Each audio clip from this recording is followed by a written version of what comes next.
Open Inshot photo editing tool. Change the canvas to 19:16. Change the background.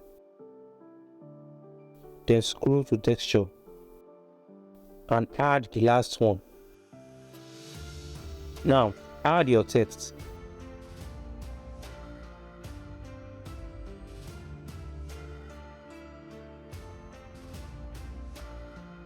Then change the font to Selena and adjust the text spacing and size.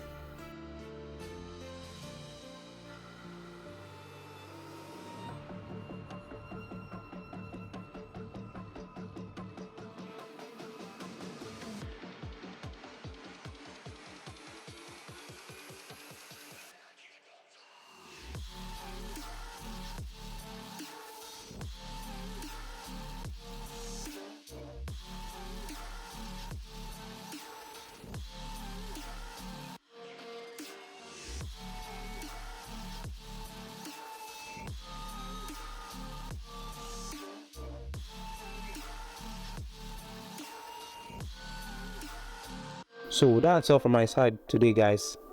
I will see you in the next video. Peace.